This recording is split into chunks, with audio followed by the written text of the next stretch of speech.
Welcome to the Perfectly Integrated Podcast, hosted by Matt Ackermann, where we show the power of teamwork in wealth management. Now, onto the show.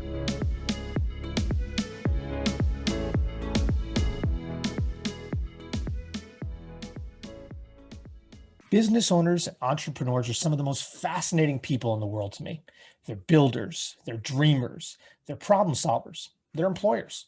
But above all else, they're hard workers. But for so many of these hardworking dreamers, they've spent a lifetime working so hard in their business that they haven't spent enough time working on their business. This leaves them with some real dilemmas when it comes to growth, value, and a multitude of problems when it comes time to sell. Fortunately, I've got the fixers on the show today. Welcome back to Perfectly Integrated. I'm Matt Ackermann, and today I'm joined by the dynamic duo, Rich Austin and Homer Smith, Integrated's Business Owner Solutions team. I'm thrilled to have these two on because they are problem solvers, and they've helped so many businesses grow and help so many business owners get the most from their businesses. And today, they're here to provide some incredible insights. Gentlemen, welcome. Glad to be here. Thanks, Matt. So, Rich, I want to start with you. What inspires you to want to help business owners? That's a great question. When I sit down with a business owner, oftentimes, you want to hear their story. And so just understanding like where they started. So it's their success story. Each one is very different. So sitting down, with a business owner, some of them are generational businesses. Some of them had an idea, an opportunity, but it all ended up, through the process with hard work. And, when they're talking about their success story, they're also talking about, what's important to them besides the business is their employees and it's their families, and the planning and the work that we do for business owners, is just really impactful to their lives and their businesses. I couldn't say it better than one of our clients who, I'll quote him, is he said, the plan needs to work for everyone, because basically the money comes from the business, it supports the employees, it supports the family. And, so I love hearing their stories. Homer, how about you? How long have you been working with business owners? I started focusing on working primarily with business owners about 10 years ago. And that it really came out of recognizing that the best clients that I was being referred to by other professionals were private business owners. But the wealth management world didn't have great solutions outside of if we were helping them manage their 401k or maybe doing some insurance to protect their business in a tragic event that might require the funding of their buy-sell agreement. And I really wanted to go much deeper. And to Rich's point, really look at the bigger picture for them. Their lives were so much more complex when you involve employees and their personal financial situation with running this business. And so I really wanted to seek out how can we bring more value to business owners through the wealth management process. So really, it's been about a 10-year journey of really trying to figure out the best way to support our private business owner clients. So, Rich, is there a connective thread? Is there a similar trait from your years of working with business owners that you find amongst all of these type of folks? Yeah, I'd say honestly, most business owners that I've worked with, and Homer probably agree with me, is they're driven to succeed. But even more importantly than that, they have to be focused, not only driven to succeed, but they have to be focused on achieving their goals. So one of the things that we'll work with them on, is, looking at where they are right now with their business and in their goals for their business and where they want to get to in the future. One of the important things that you said in the beginning, Matt, when you opened up the introduction to this podcast, was many business owners have been successful growing their businesses, and working in their businesses, but not on their businesses. Our focus is to put them on a path to achieve their goals and working on their business. So, and that's, putting together a growth plan and putting together an exit plan for their business. So, Homer, you think of these great business owners, these great entrepreneurs. Tell me a story. What's one of your favorite business owner clients you remember working with that inspired you to kind of keep working with these type of folks? Yeah, there's been so many over the years, so many stories of helping business owners grow, get to their ultimate exit and be with their family. But I can think of, one in particular that we started working with, it was about 8 or 9 years ago. And they've really gone through the entire journey, where when we first met them, they didn't really understand what their value was. They didn't understand if it was going to be enough to achieve their financial goals. Yeah, the business owner thought the business was so dependent on him. And through our journey, the business owner took a year sabbatical. In that time, the business grew faster than it ever had before. We were able to create a liquidity event where they could take some money out of the business, solve all of their personal financial goals. I was heavily involved in the family meeting to help the entire family, the next generations of the family, decide what do we want to do long term with this money? How do we want to help not only the family, but how do we want to help the world at large? And now we're into more longer term estate planning and bigger picture planning for the employees. And so it's really this entire journey from the foundation for profits and cash flow through growing the business to a successful exit. And now thinking as well around, really the long term of the family wealth as well. So it's been a really exciting journey for that one business owner, but that's just one example of what we're doing across the board with all the clients that we work with. It's so interesting. There's so many moving parts when it comes to being a business owner, because you got to match, like you said, Homer, the personal finance, the business issues. It's just so many different hats that you guys wear to help these business owners. Rich, what do you see as the biggest challenge that business owners face? Yeah, so many challenges. To narrow it down to one is hard, but coming through COVID, we had business owners that were really impacted by the economics of what COVID did to their businesses. Some were ready to go to market, to sell their businesses, and the impact of COVID really devastated their businesses. Some of them are coming back now. Each business and industry was affected very differently. And when I look at the pending, tax law changes and even just the attracting and retaining key employees, is very difficult for a lot of our business owner clients. But I'd have to say the biggest challenge I think that Homer and I have when we're working with a business owner client, and I'll tie into your last comment there, Homer, with a business owner client that you worked with, is getting them to stop and focus on that growth to exit plan, putting a strategy in place for that largest asset that they've built on their balance sheet. So, getting back to and putting it into perspective, growing your business is one thing, and working in it, but working on it is about being strategic, understanding the market, understanding your business and knowing when you're ready to exit. When all three of those things, are in sync, then, you've got a plan together and you can go to market successfully. So I'd say focusing on that strategic plan. Homer, what do you think? What's one of the biggest challenges you see? Yeah, I'll kind of piggyback off of what Rich went to and now kind of heading to exit. So many private business owners, especially those that I work with, which are founder owned and run businesses, most of them are baby boomers. And they're now thinking about that ultimate exit and getting more onto their personal goals. The problem is, on average, any given year, only about 20 to 25% of businesses actually complete a transaction that actually that go to market. And of those, only about 12% of those, when surveyed afterwards, are highly satisfied with the exits. When you combine those two numbers, it's something only like 2 or 3% of business owners that start that process any given year end up highly satisfied. And it really comes down to a lack of good pre-sale planning on the corporate side and on the personal side. So, if they are thinking about getting to that ultimate exit and achieving all of these really critical personal financial goals and living their life of significance, not doing that critical step of that pre-sale planning is going to cost them severely in that process. It's so interesting to me because it's about planning, but it's also about having somebody in their corner like you guys to prepare them for every step of the way, because they've probably never sold a business before. They don't know what to expect. And, probably that dissatisfaction, Homer, has a lot to do with just not knowing what they don't know. Right. Absolutely. Such an interesting dilemma here. Anytime you're kind of going through kind of a new course for the first time, it's really difficult. So, Rich, how do business owners solve for this? What can they do to be better prepared for a mission they've never been on before? Yeah, that's the question, right? So, I'm going to start with the example of what you don't want to have happen is you get the phone call from your business owner client and they're like, I received a call from, one of my competitors and I'm thinking about selling.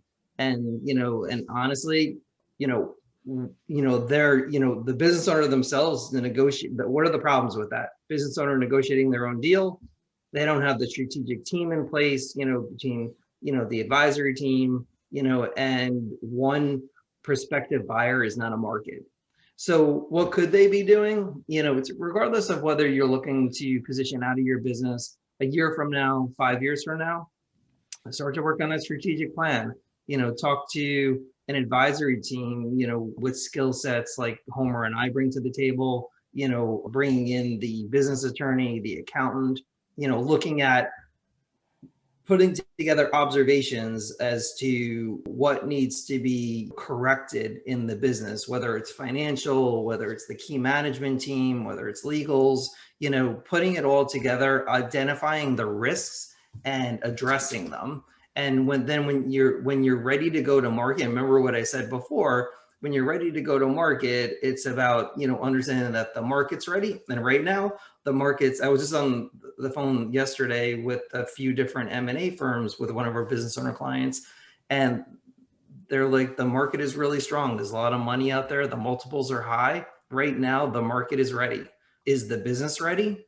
That depends on where the risks and the gaps are with the business. And is the business owner ready? Tying in that personal planning, with the coordination of the personal and the business planning, I think is what Homer and I do so well as compared to the industry. And, and because when it's all said and done, when a business owner sells their business, they're monetizing their business, and they have to understand their own personal financial situation, their family goals, and what does that mean to them? And that's scary, to a business owner who hasn't focused on that before. And what we do is walk them through the process and get them ready for that event. So Homer, let's hold there for 1 second, because, you and I have talked about this before.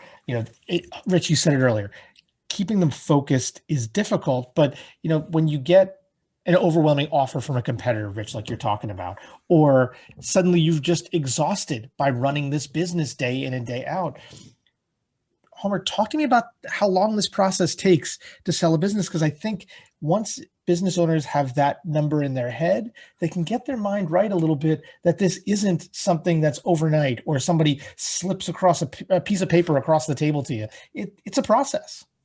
In my experience, at a minimum, we're typically talking about a 12 to a 15-month process once they decide to go down that road. Now, depending on who's buying it and the process they might have already done ahead of that, you can definitely shrink that down if needed. But in reality, they have to prepare for a pretty long process. There's going to be ups and downs through that process. There's going to be changes to the terms and to the numbers all throughout the process.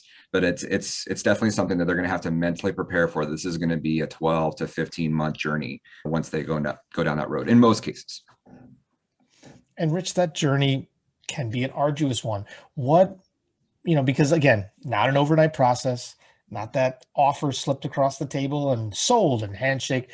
What is maybe a step in that process that the business owner is not ready for, that they should at least open their eyes and be prepared that, this is coming on the horizon. You should be prepared for this unknown step?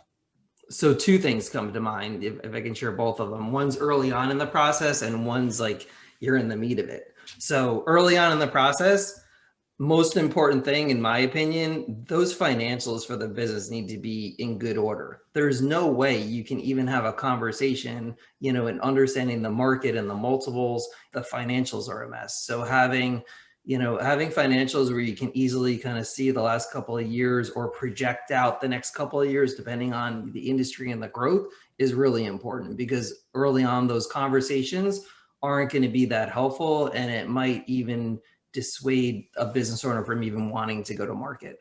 And so financials. So then when you're in the process, I'd say, from my opinion and my experience, what I've seen is it's like when you're selling your house, right? The real estate agent says, why don't you and your wife and the kids go, grab some ice cream or go somewhere, right? You're not going to be in the house when somebody comes in, to see the house, because you take it personally.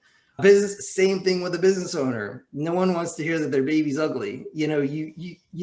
Don't take it personally. It's a process and it's a negotiation. So those are two pieces of advice. And I'd add on to that, to that point around, is no one wants to hear their baby is ugly, but sometimes it's actually good to know that ahead of time. And so I think one important step pre going to market is to run a little mini due diligence process on your own business yourself ahead of time.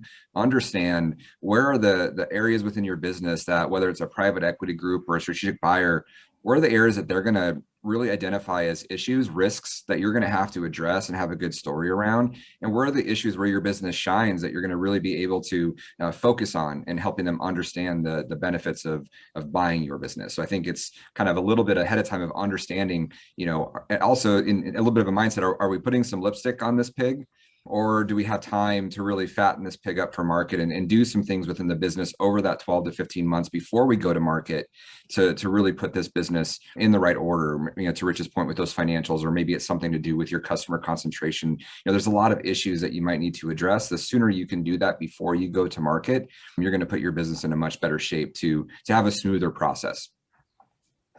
Or there's always issues that are going to arise. And, even right now, there's changes that are happening, especially with the new Biden tax plan.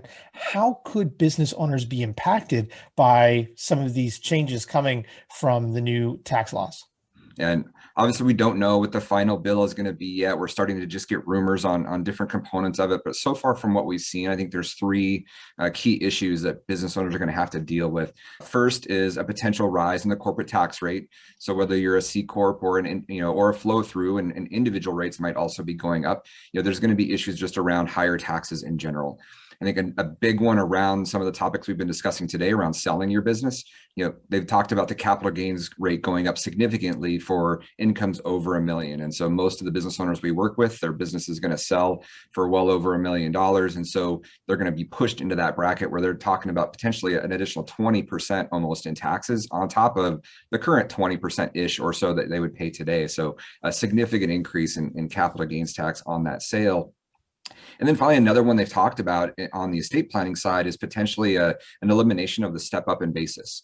And so for businesses that don't sell, and there's an unfortunate event with that owner, and all of a sudden this basis in a business is not stepped up, and now there's capital gains, significant gains owed at the time of death, and there's not necessarily a lot of liquidity in these private businesses. It could create a lot of stress and a lot of challenges for that family at that point. So a lot of planning that may need to be done, and that process really should start now. Even if we don't know exactly what that's going to look like, every business should start to assess what their risks are related to that.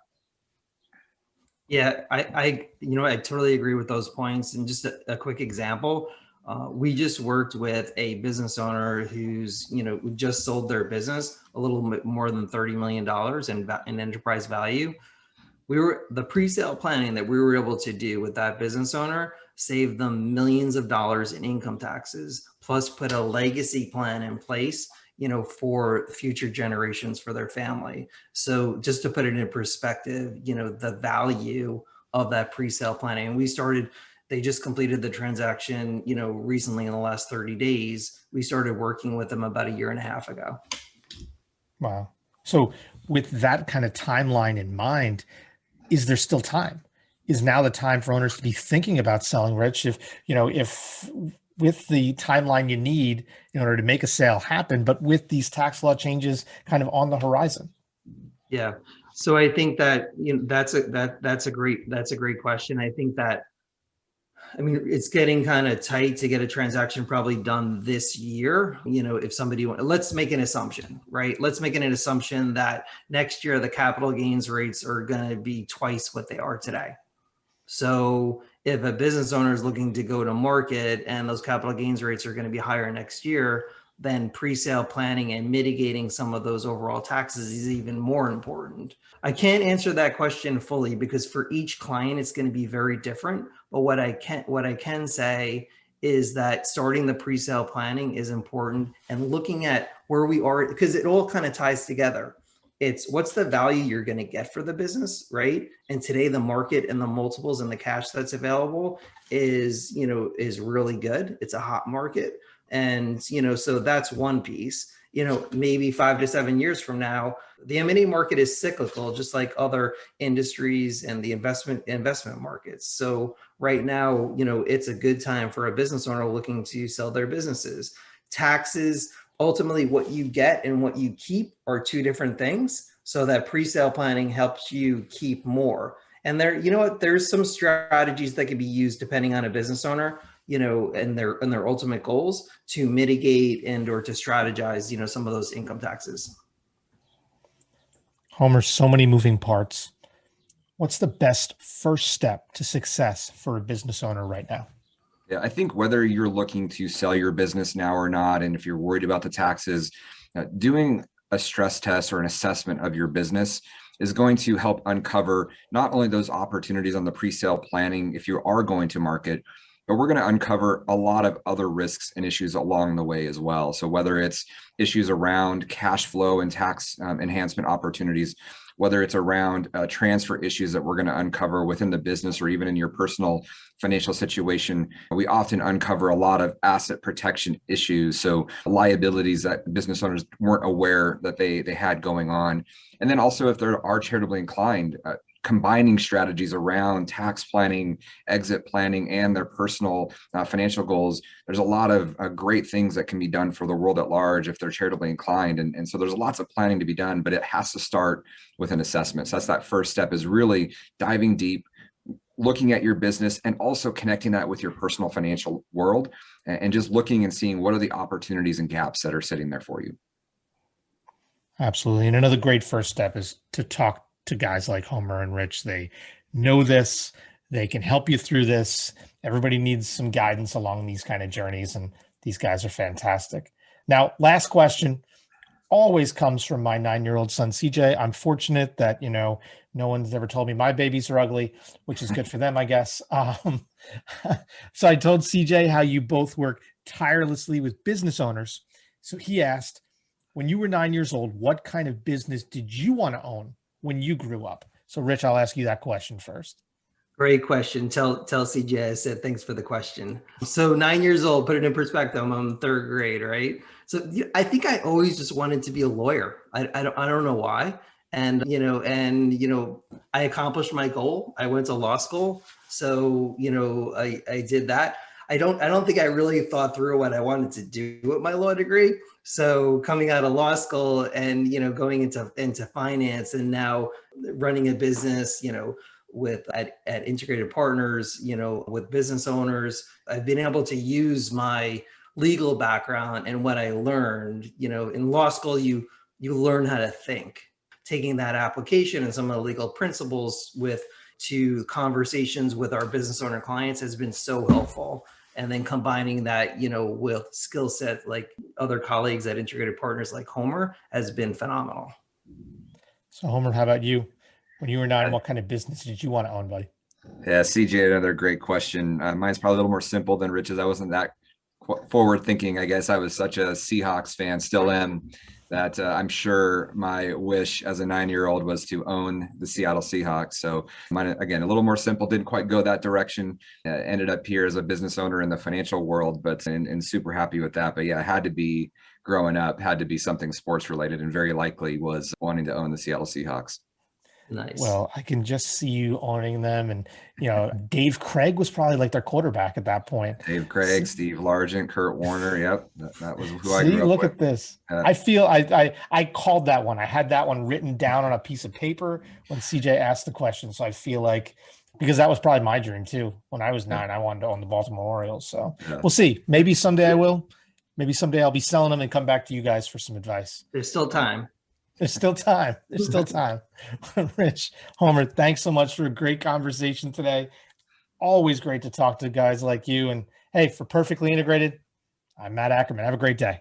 Content in this material is for general information only and not intended to provide specific advice or recommendations for any individual. All performance referenced is historical and is no guarantee of future results. Securities offered through LPL Financial, member FINRA SIPC. Investment advice offered through Integrated Partners, a registered investment advisor and separate entity from LPL Financial. Homer Smith is a private wealth advisor with Convergent Wealth Partners and is a separate entity and not affiliated with LPL Financial.